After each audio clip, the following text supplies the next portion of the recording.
There's a pattern that's destroyed 8 of history's greatest powers. Not through war, not through invasion, not through plague or famine, through something quieter. Something that works so slowly that nobody notices until it's too late. Something that governments have used for thousands of years because it's invisible, it's legal, and by the time people realize what's happening, the empire is already collapsing. It's called currency debasement. And if you think that sounds boring, if you think that's just some economic term that doesn't matter, you're wrong.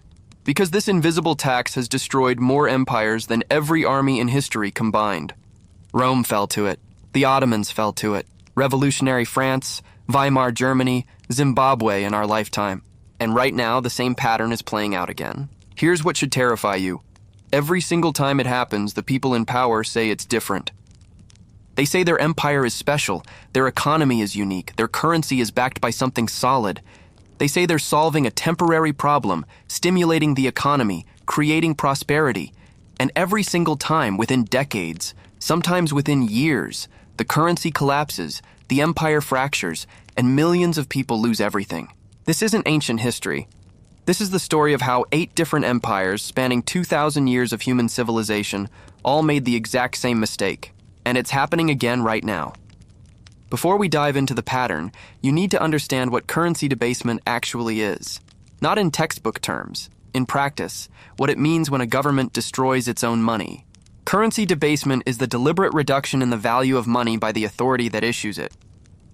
In ancient times, that meant mixing cheap metals like copper into silver coins. In modern times, it means printing money or expanding the money supply digitally. The mechanism changes with technology, but the result is always identical. Your money buys less, and the government gets to spend more. Here's why it's called a hidden tax. When a government raises income tax from 20% to 30%, you notice immediately. Your paycheck shrinks, you see the numbers, you complain. There might be protests, political consequences, maybe even revolutions. But when a government debases the currency, when they reduce the silver content in coins from 90% to 80%, or when they print an extra $1 trillion, you don't notice right away. The numbers in your bank account stay the same.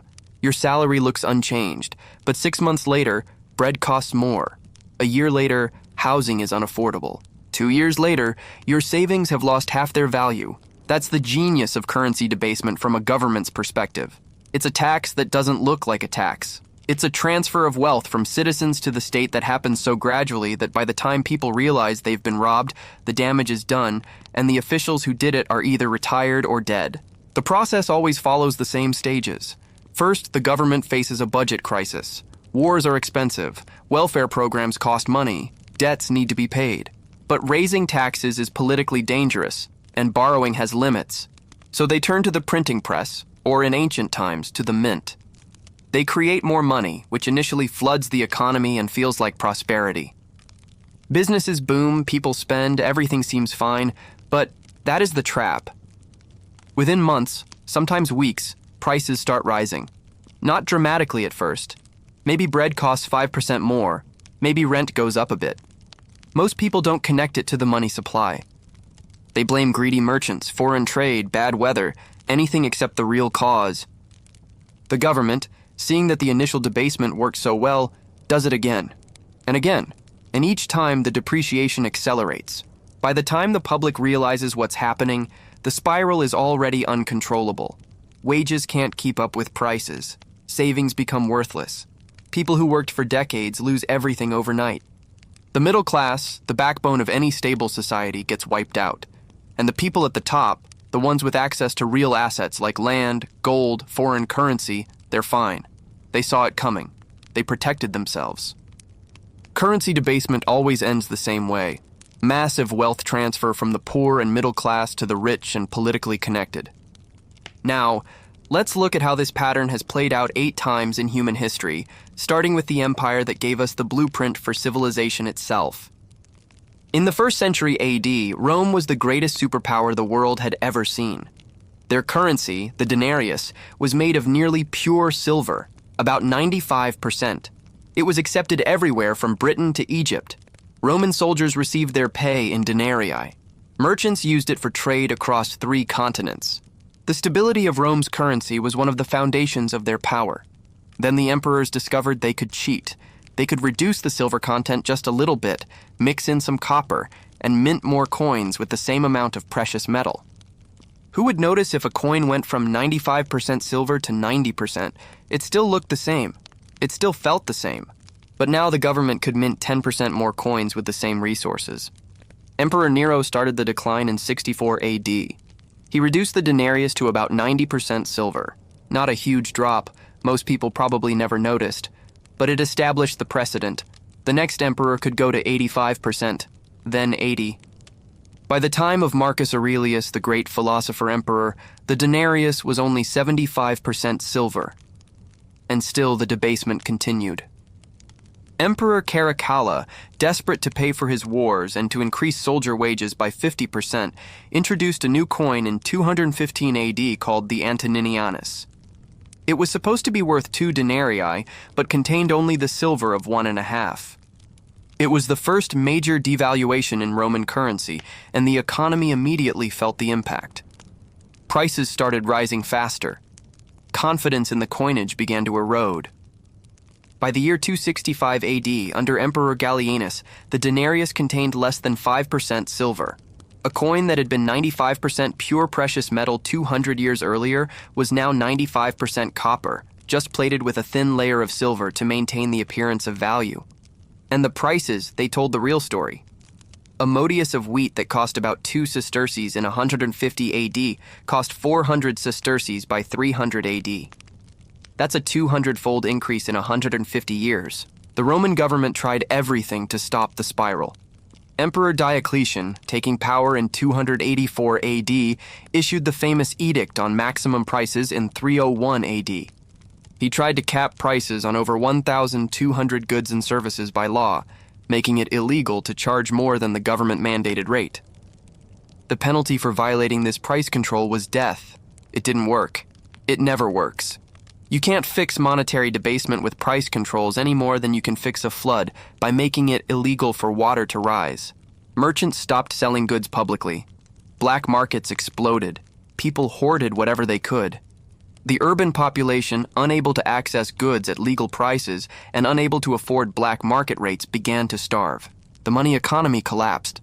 People reverted to barter. The sophisticated financial system that had sustained the Roman Empire for centuries simply ceased to function. By the 4th century, the silver currency was essentially worthless. Constantine the Great introduced the solidus, a new gold coin of high purity. But by then, the damage was done.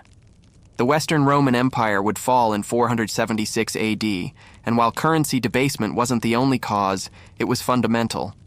An empire that couldn't maintain the value of its money, couldn't pay its armies, couldn't maintain its infrastructure, couldn't hold itself together. Rome's fall taught the world a lesson, but the world didn't learn it.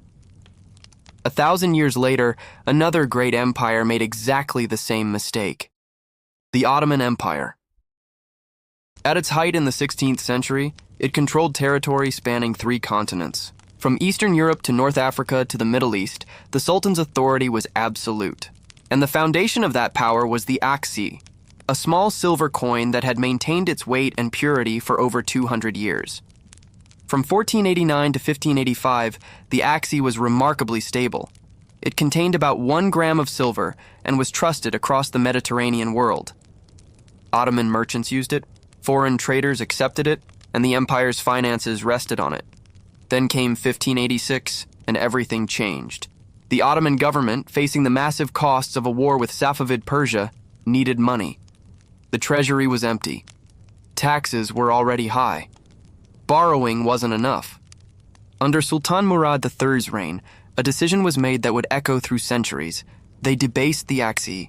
In 1586, they reduced the silver content by 44% and officially devalued the coin by 100% against foreign currencies like the Venetian ducat. The debasement of 1586 created immediate monetary chaos. Prices surged. Soldiers paid in the debased Akce saw their wages by significantly less than before. Historical records suggest that military units, including the elite Janissary Corps that had been the backbone of Ottoman military power, increasingly demanded payment in gold rather than the debased silver.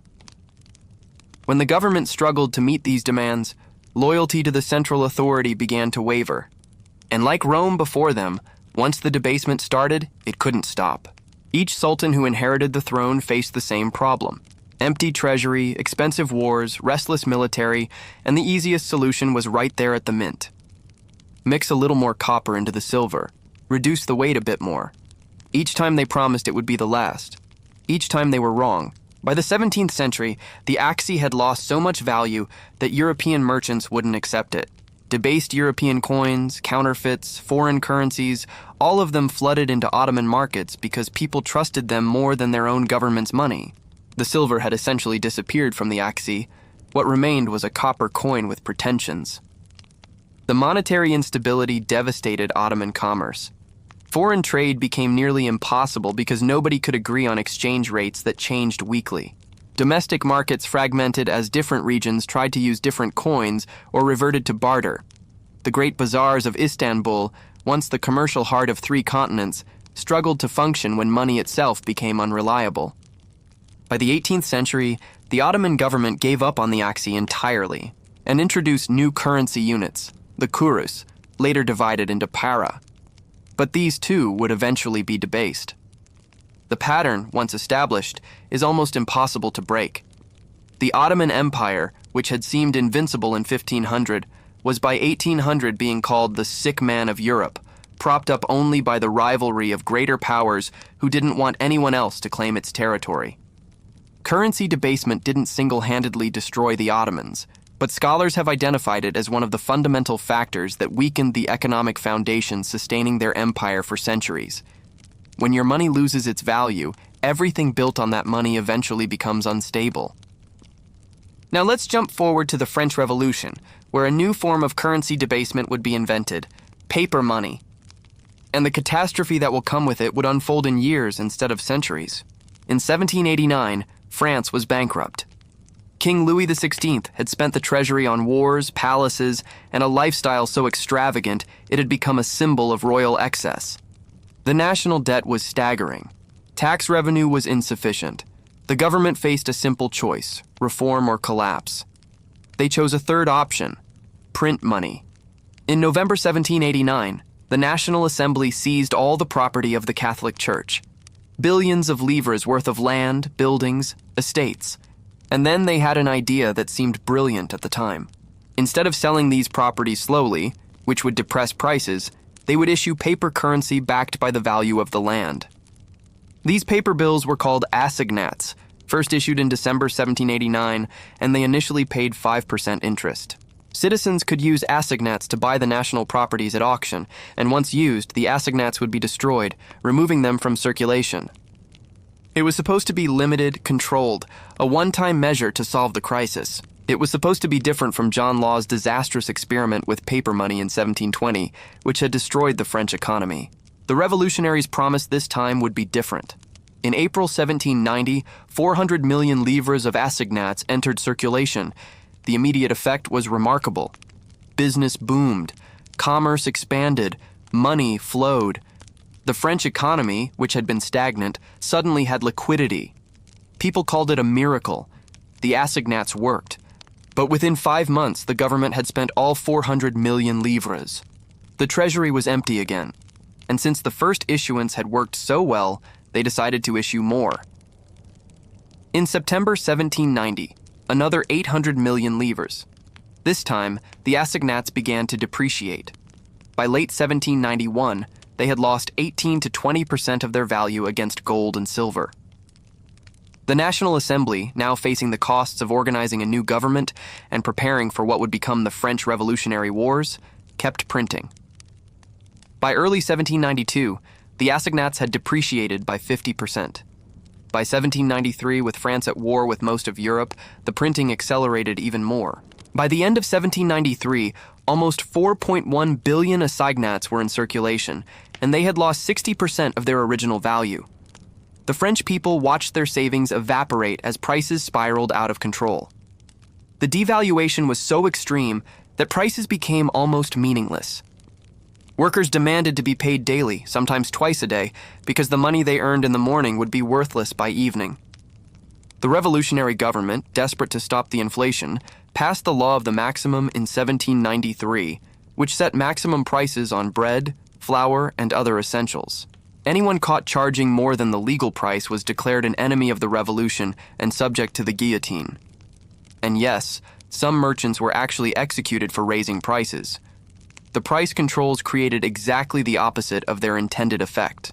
Farmers stopped bringing food to market because they couldn't make a profit at government prices. Merchants closed their shops. The black market exploded. People with connections could get anything at any price.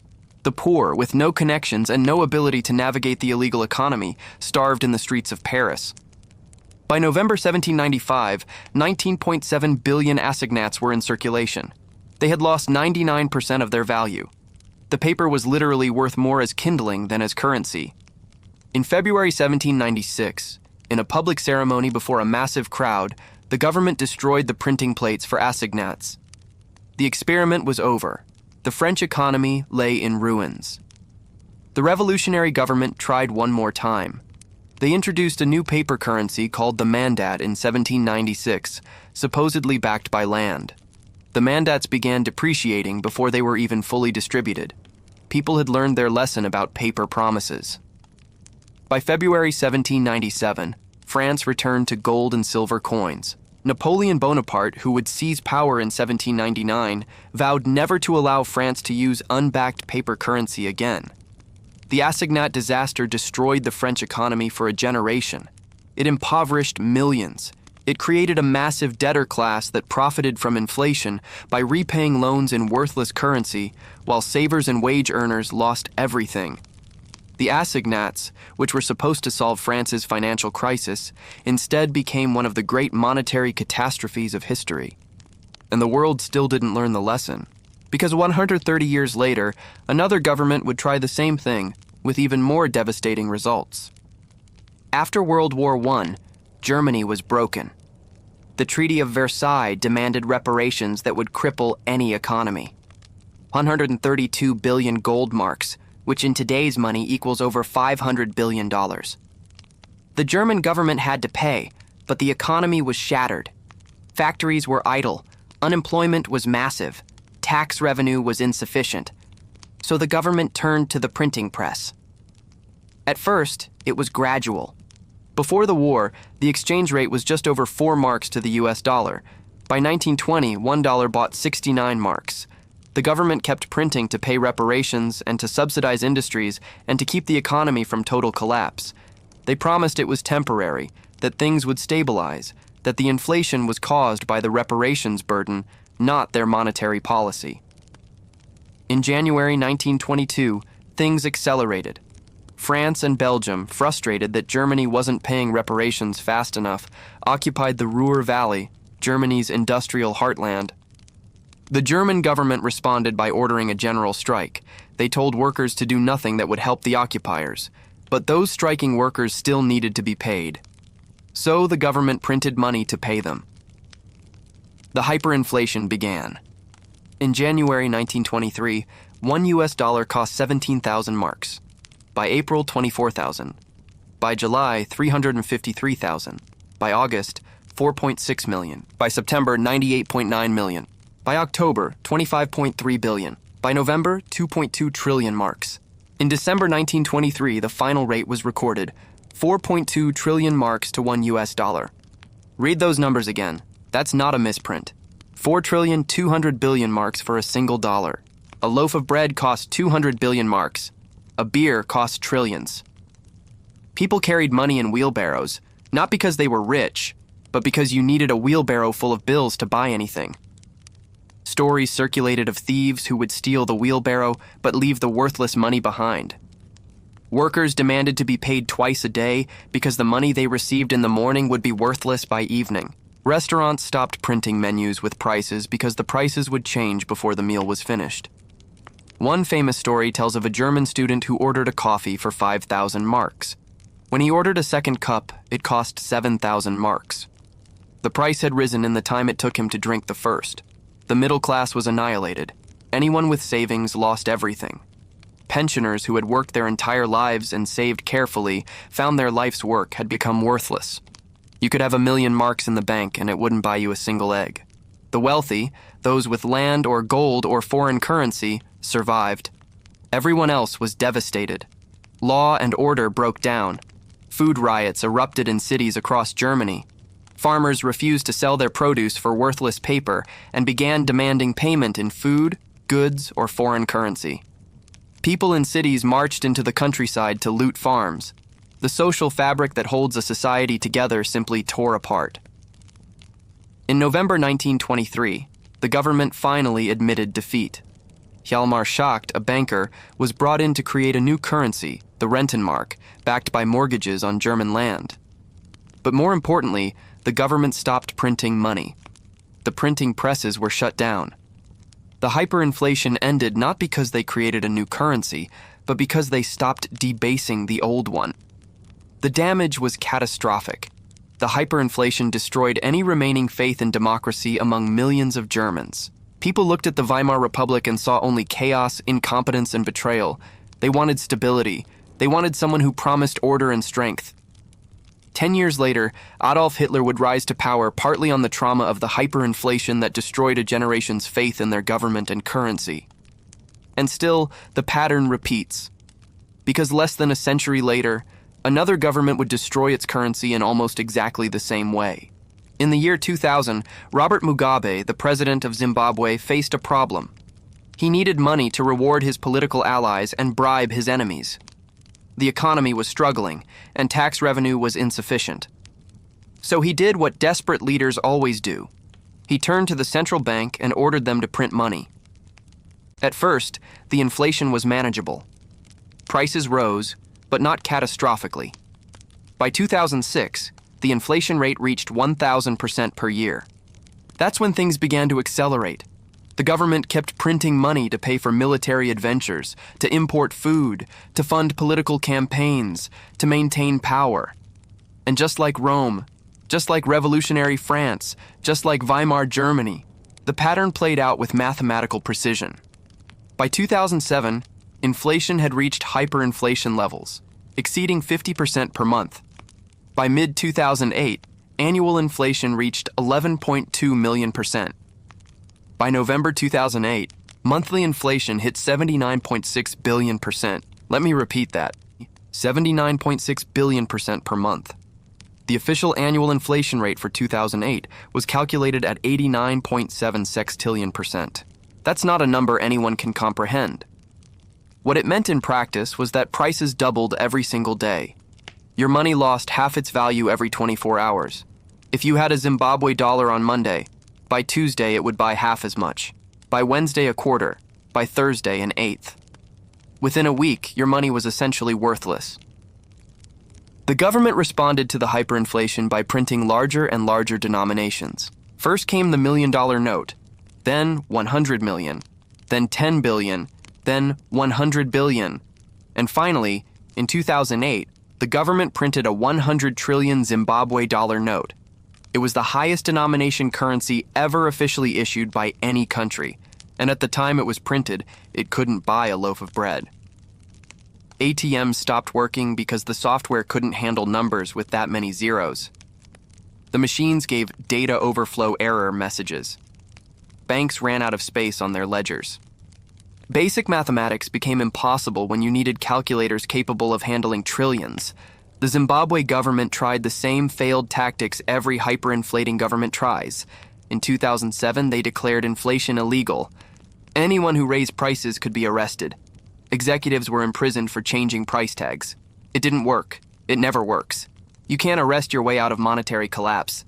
They tried price controls. They tried currency redenomination, slashing zeros from the currency 3 separate times. In August 2006, they cut 3 zeros. In July 2008, they cut 10 zeros. In February 2009, they cut 12 more zeros. None of it worked. The problem wasn't the number of zeros, it was that they kept printing money. By late 2008, the Zimbabwe dollar had essentially ceased to exist. People refused to accept it. Merchants demanded payment in US dollars, South African rand, British pounds, anything except Zimbabwe currency. The economy reverted to barter. People traded goods for goods, paid for services with chickens or bags of grain. The monetary system, which had taken centuries to develop, collapsed completely. In January 2009, the government officially abandoned the Zimbabwe dollar and legalized the use of foreign currencies. The hyperinflation ended immediately, not because they created a new currency, but because they stopped debasing the old one and allowed people to use money they actually trusted. Zimbabwe's story is recent enough that people living today remember it. They remember carrying wheelbarrows full of money. They remember watching their life savings disappear. They remember when their currency became so worthless that people used it as wallpaper because it was cheaper than actual wallpaper. And yet, in 2019, the Zimbabwe government tried again, introducing a new Zimbabwe dollar. It immediately began to inflate. The pattern, once established, is almost impossible to break. Now let's look at 3 more empires that followed this same pattern to understand just how universal and inevitable this destruction really is. We've covered 5 empires in detail: Rome, the Ottomans, Revolutionary France, Weimar Germany, and Zimbabwe. But the pattern appears in 3 more that shaped world history, and understanding these shows just how universal this cycle truly is. Spain in the 16th and 17th centuries was the richest empire on Earth. They controlled the gold and silver mines of the Americas. Spanish galleons brought home 400 tons of silver annually by 1600. The Spanish real was the global reserve currency. Everyone wanted Spanish silver, and that's exactly what destroyed them. King Philip II, desperate to pay for wars on 4 continents, started mixing copper into silver coins. A coin that was supposed to be pure silver became 50% copper, then 75% copper. The face value stayed the same, but the real value plummeted. By 1600, Spanish silver coins contained barely any silver. Merchants stopped accepting them at face value. Inflation exploded. Spain declared bankruptcy 4 times between 1557 and 1596. Each time they promised reforms. Each time they went back to debasement and borrowing. The real killer was that Spain stopped producing anything. Why grow food when you can import it with silver? Why build ships when you can buy them? When you have unlimited money, you stop creating.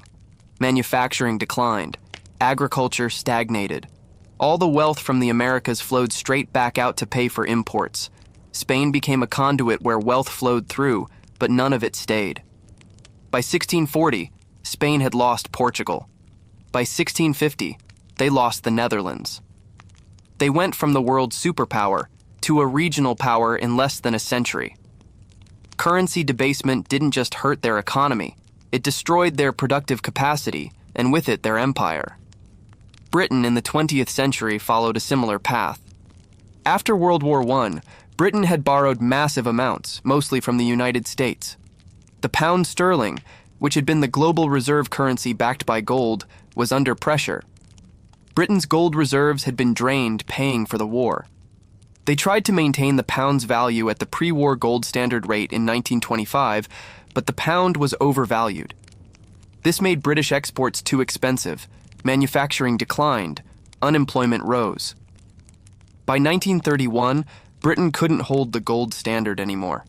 They abandoned it, and the pound lost 25% of its value overnight. The global reserve currency had just admitted it couldn't keep its promises. After World War II, Britain owed more than their entire GDP to the US and Canada.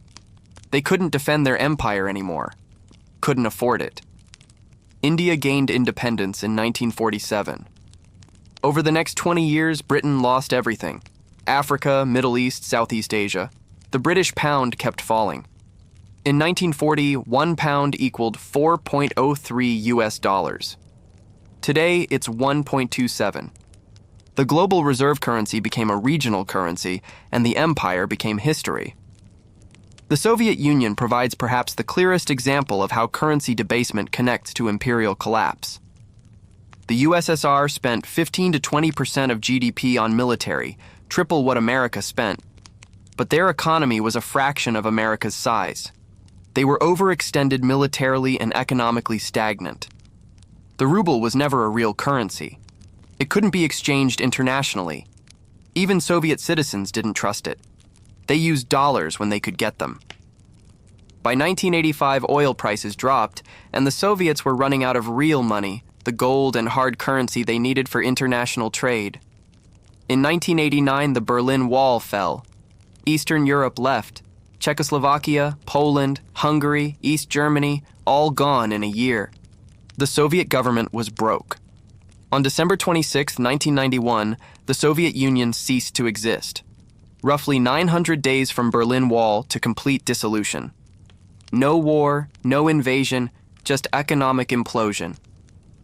A superpower with 30,000 nuclear weapons collapsed from internal economic failure, and at the heart of that failure was a currency nobody trusted and an economy that couldn't produce enough to sustain itself. 8 empires. 8 catastrophic failures. 8 instances of the same pattern. Debase the currency, destroy trust, collapse the economy, lose the empire. While many factors contributed to each collapse, the monetary dimension consistently played a critical role. Rome took centuries. Spain took decades. Weimar Germany took years. Zimbabwe took less than a decade. Each time the speed accelerates. Each time the damage is more severe. And each time the people in power insist it's different, that their situation is unique, that the rules don't apply to them. Here's what makes currency debasement so dangerous. It works at first. That's the trap. When Rome reduced the denarius from 95% silver to 90%, nothing bad happened immediately. When France issued the first 400 million assignats, the economy boomed. When Weimar Germany started printing money in 1920, it helped reduce unemployment. The initial effect is always positive, which creates the illusion that it's working. This is why governments always choose debasement over real reform. Real reform means cutting spending, raising taxes, admitting failure, facing political consequences. Debasement means creating money from nothing, appearing to solve the problem, taking credit for prosperity. By the time the negative effects appear, the officials who started it are often out of office or dead. They never face consequences. The second reason nobody sees it coming is that humans are terrible at understanding exponential growth. When inflation goes from 2% to 3%, it seems like a small change. When it goes from 3 to 5, still manageable. From 5 to 10, people start noticing but think it's temporary. By the time it hits 20, 50, 100%, the momentum is unstoppable. The human brain isn't wired to understand how quickly exponential growth accelerates. We see linear, the reality is exponential. Third, there's always someone to blame besides the real cause. When prices rise, people blame merchants for greed, foreigners for manipulation, speculators for hoarding, anyone except the government printing money. The government encourages this misdirection because it protects them from accountability. In Weimar Germany, they blamed reparations. In Zimbabwe, they blamed sanctions. In revolutionary France, they blamed counter-revolutionaries and foreign conspirators. The real cause, the money printing, gets ignored until it's too late. Fourth, the people who understand what's happening and could stop it are either powerless or profiting from it. Economists warn about the dangers of money printing, but politicians ignore them because the political incentives all point toward debasement. The wealthy who understand the system transfer their wealth into real assets, gold, foreign currency, land, and protect themselves while the middle class gets destroyed. By the time the general population realizes what's happening, the wealthy have already positioned themselves to profit from the collapse. Finally, and perhaps most importantly, people don't see it coming because the alternative is too terrifying to contemplate. Accepting that your government is destroying your currency means accepting that your savings will become worthless, that your plans for retirement are doomed, that the system you've trusted your entire life is betraying you.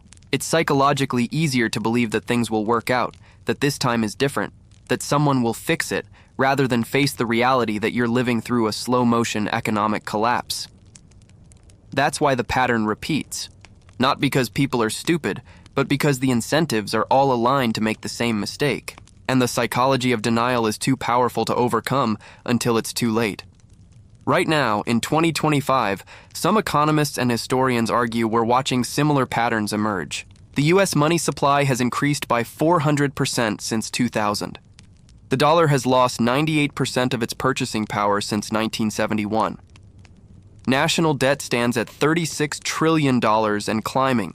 Whether these indicators will follow the historical pattern that preceded the collapse of Rome, Spain, France, and Weimar Germany remains a subject of intense debate. But nobody in power wants to admit the possibility, because admitting it means taking responsibility. So the printing continues, the debt grows, and the promises persist that this time is different, until the pattern completes, as it always does. If this opened your eyes to the invisible tax that's destroyed 8 empires and threatens a 9th, hit that like button and subscribe. Because the next time you hear a government promise that printing money will solve their problems, you'll know exactly how that story ends. The pattern is 2,000 years old. It's never been broken. And history doesn't just rhyme. Sometimes it repeats word for word. The hidden tax has destroyed Rome, the Ottomans, revolutionary France, Weimar Germany, Zimbabwe, Spain, Britain, and the Soviet Union. 8 empires thought they were different. 8 empires learned they weren't. The math doesn't care about exceptions. The historical pattern has held for 2,000 years.